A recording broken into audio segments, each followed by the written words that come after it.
नमस्कार दोस्तों, अगर आपको चैंपियन ट्रॉफी में हुई भारत की ऐतिहासिक जीत पसंद आई हो तो इस वीडियो को दिल से एक लाइक जरूर करें। दोस्तों, आईसीसी चैंपियन ट्रॉफी 2025 का फाइनल और अब तक का सबसे रोमांचक, सांसों को रोक देने वाला महामुकाबला आज क्रिकेट इतिहास की दो सबसे बड़ी टीमें भारत और न्यूजीलैंड की टीम के बीच में दुबई इंटरनेशनल स्टेडियम दुबई में खेला गया। ऐसे में मुकाबले की शुरुआत हुई न्यूजीलैंड की टॉस जीतने को लेकर। जी हां, आज के इस रोंगटे खड़े कर देने वाले महामुकाबले में कप्तान मिचेल सेंटनर ने टॉस जीता और पहले बल्लेबाजी करने का फैसला किया और विपक्षी टीम भारत को गेंदबाजी के लिए आमंत्रित किया था। फिर मुकाबला शुरू हुआ। रनों की बारिश करने के इरादे से न्यूजीलैंड की ओर से विल यंग और सचिन रविंद्र ओपनिंग बल्लेबाजी करने के लिए मैदान पर उतरे। दोस्तों, इन दोनों ही बल्लेबाजों के कंधों पर इस महामुकाबले में अपने टीम को एक विस्फोटक ओपनिंग शुरुआत दिलाने की बड़ी जिम्मेदारी थी। और दोस्तों, ऐसा ही कुछ देखने को भी मिला। यहाँ मैदान पर उतरते ही न्यूजीलैंड के दोनों ही ओपनिंग बल्लेबाजों ने भारतीय गेंदबाजों के खिलाफ अब अपना बेहतरीन खेल दिखाना शुरू कर दिया था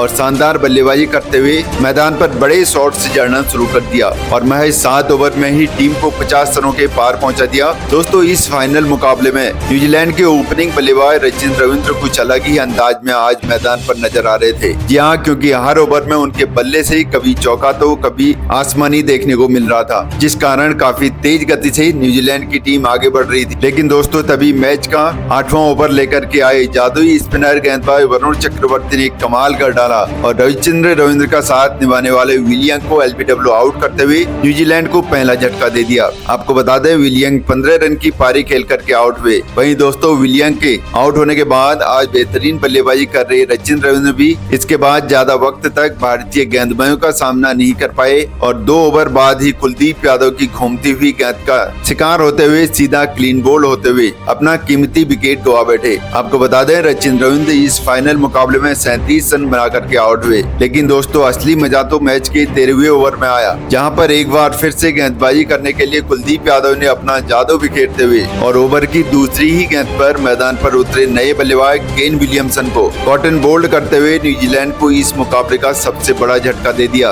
आपको बता दें, केन विलियमसन आज के इस महत्वपूर्ण मुकाबले में टीम के लिए मात्र 11 रन का योगदान दे पाए। दोस्तों, पावर प्ले में बेहतरीन शुरुआत मिलने के बावजूद लगातार 3 बड़े झटके लगने के बाद यहाँ पर न्यूजीलैंड की टीम अब दबाव में आ चुकी थी, क्योंकि अब 100 रन के भीतर ही 3 बड़े बल्लेबाज पवेलियन जा चुके थे। ऐसे में दोस्तों, अब न्यूजीलैंड की ओर से मैदान पर उतरे टॉम लैथम और डेरिल मिचेल। लग रहा था इन दोनों ही अनुभवी बल्लेबाजों से बेहतरीन साझेदारी अब मैदान पर देखने को मिलेगी। लेकिन दोस्तों, टीम इंडिया की घूमती हुई गेंद के सामने दोनों ही बल्लेबाजों को बड़ा शॉट तो छोड़ो, इक्का दुक्का रन बटोरने में भी काफी ज्यादा कठिनाई का सामना करना पड़ रहा था, जिस कारण दबाव बढ़ता गया। और दोस्तों, इसी दबाव का फायदा उठाया मैच का 24वां ओवर लेकर के आए सर रविंद्र जडेजा ने। उन्होंने ओवर की तीसरी गेंद पर ही टॉम लैथम को एलबीडब्ल्यू आउट करते हुए भारतीय टीम को चौथी सफलता दिला दी। आपको बता दें, टॉम लैथम 14 रन बना करके पवेलियन लौटे। फिर अब डेरिल मिचेल का साथ निभाने के लिए मैदान पर उतरे विस्फोटक बल्लेबाज ग्लेन फिलिप और जरूरत थी एक साझेदारी की। और दोस्तों, ऐसा ही कुछ इसके बाद मैदान पर मौजूद इन दोनों ही बल्लेबाजों से देखने को भी मिला।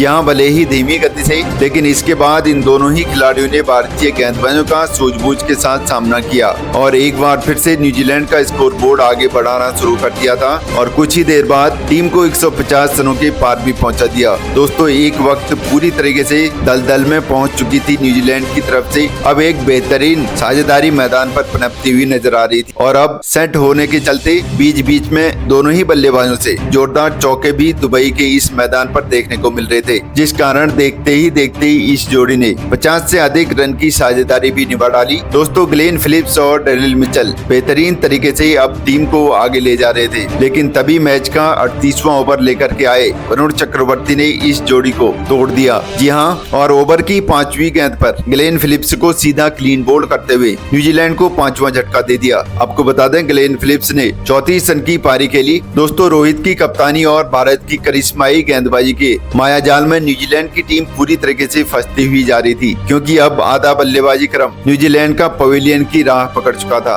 ऐसे में अब मैदान पर उतरे माइकल ब्रेसवेल। दोस्तों, भले ही एक छोर से न्यूजीलैंड के 5 प्रमुख बल्लेबाज आउट हो चुके थे, लेकिन दूसरे छोर पर खड़े डेरिल मिचेल ने अपने अनुभव का बेहतरीन तरीके से फायदा उठाया और इस फाइनल मुकाबले में अपनी बेहतरीन बल्लेबाजी के दम पर कुछ ही देर बाद अपना 50 जड़ दिया। लेकिन दोस्तों, अब टीम के सामने एक सम्मानजनक लक्ष्य तक पहुंच चुका था, तो अब जरूर जरूरत थी तेज गति से विस्फोटक अंदाज में बल्लेबाजी करने की, क्योंकि अब महज अंतिम 5 ओवर का खेल बाकी था। लेकिन दोस्तों न्यूजीलैंड ने रन गति को बढ़ाए उससे पहले ही 46वें ओवर लेकर आए शमी ने न्यूजीलैंड को और एक बड़ा झटका दे दिया और इस ओवर में डेरिल मिचेल को कप्तान रोहित के हाथों कैच आउट करवाते हुए 63 रनों पर पवेलियन का रास्ता दिखा दिया। फिर अब भारतीय गेंदबाजों का सामना करने मैदान पर उतरे कप्तान मिचेल सेंटनर। लग रहा था अब निचले क्रम के बल्लेबाज न्यूजीलैंड को सम्मानजनक लक्ष्य तक पहुंचाने में भी कामयाब नहीं हो पाएंगे। लेकिन दोस्तों मैदान पर मौजूद नए बल्लेबाज मिचेल सेंटनर और माइकल ब्रेसवेल ने अंतिम 4 ओवर में अपना बेहतरीन खेल दिखाया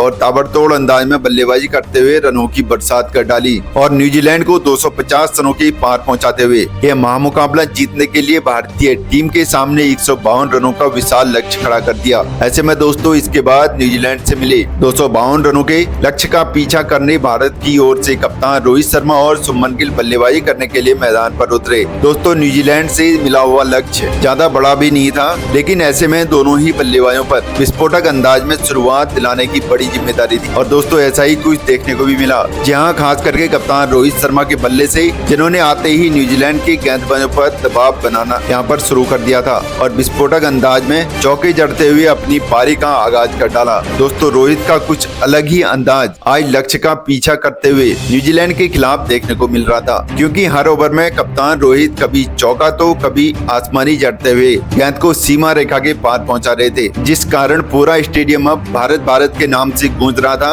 और इसी बीच मैच का 8वां ओवर स्ट्राइक पर खड़े बल्लेबाज रोहित शर्मा ने बुरी तरीके से फोड़ डाला और इस ओवर में एक आसमानी और 2 करारे चौके लगाते हुए महज 41 गेंद में इस फाइनल मुकाबले में अपना धमाकेदार 50 जड़ दिया और पावर प्ले का 10वां ओवर खत्म होने तक भारतीय टीम को 64 रनों तक पहुंचा दिया। दोस्तों लक्ष्य का पीछा करते हुए भारतीय टीम को जिस शुरुआत की जरूरत थी वह कप्तान रोहित शर्मा और सुमन गिल ने अब दिला दी थी, लेकिन अब मैदान पर मौजूद इन दोनों ही खिलाड़ियों के कंधों पर जिम्मेदारी थी कि पावर प्ले के बाद भी अपना यही खेल जारी रखें और तेज गति से विस्फोटक अंदाज में बल्लेबाजी करते हुए भारतीय टीम के स्कोर को आगे बढ़ाएं। और दोस्तों ऐसा ही कुछ हमको भारतीय टीम की बल्लेबाजी से देखने को भी मिल रहा था। यहाँ पावर प्ले खत्म हो गया था, लेकिन रोहित का बल्ला आज रुकने का नाम नहीं ले रहा था और अब दूसरे छोर पर सुमन गिल ने भी उनका बेहतरीन तरीके से साथ निभाते हुए समय समय पर गेंदों को सीमा रेखा के पार पहुँचाना शुरू कर दिया था, जिस कारण अब 6 के रन रेट से भारतीय टीम आगे बढ़ रही थी और इसके चलते देखते ही इन दोनों बल्लेबाजों ने टीम इंडिया के स्कोर को 100 रन के पार भी पहुंचा दिया। दोस्तों टीम इंडिया की यह ओपनिंग जोड़ी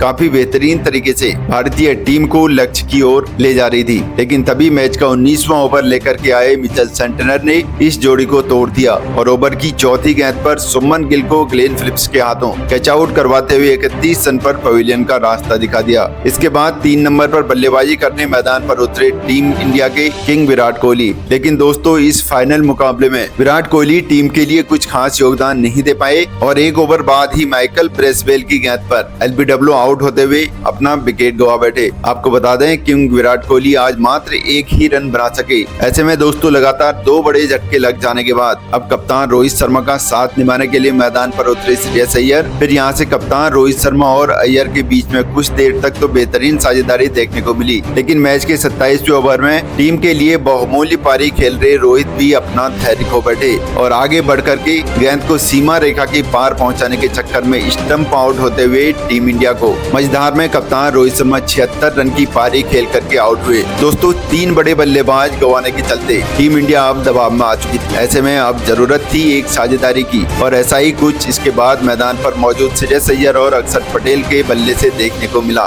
जिन्होंने इसके बाद न्यूजीलैंड के गेंदबाजों का सूझबूझ के साथ सामना किया और एक बार फिर भारतीय टीम को आगे बढ़ाना शुरू कर दिया था। लेकिन दोस्तों अभी अक्षर पटेल का साथ निभा रहे थे अय्यर और गलती कर बैठे और सचिन रविंद्र को एक आसान सा कैच थमा करके 48 रनों पर अपना विकेट गवा बैठे और साथ ही अगले ओवर में दूसरे छोर पर खड़े अक्षर पटेल भी कैच आउट होते हुए उन्होंने भी पवेलियन का रास्ता नाप लिया था, जिस कारण अब मुकाबला रोमांचक मोड़ पर आ पहुंचा था। अंतिम 5 ओवर में अब भारतीय टीम को 32 रनों की जरूरत थी। मैदान पर मौजूद थे विस्फोटक बल्लेबाज केएल राहुल और हार्दिक पांड्या। यहाँ पर अंतिम 5 ओवर में पांड्या और राहुल ने दुबई में आतंक मचा दिया और न्यूजीलैंड की गेंदबाजी की पूरी तरीके से पिटाई करते हुए इस फाइनल मुकाबले में टीम इंडिया को एक तरफ ऐतिहासिक जीत दिला दी। आपको बता दें जीत के साथ भारतीय टीम ने चैंपियन ट्रॉफी को भी अपने नाम कर लिया है। तो दोस्तों इस मुकाबले में आप जीत का असली हीरो किस खिलाड़ी को मानते हो? अपनी मूल्यवान राय हमें कमेंट में जरूर दीजिएगा। मिलते हैं अगले वीडियो में, तब तक के लिए अपना ख्याल रखिए। नमस्कार, जय हिंद, जय भारत।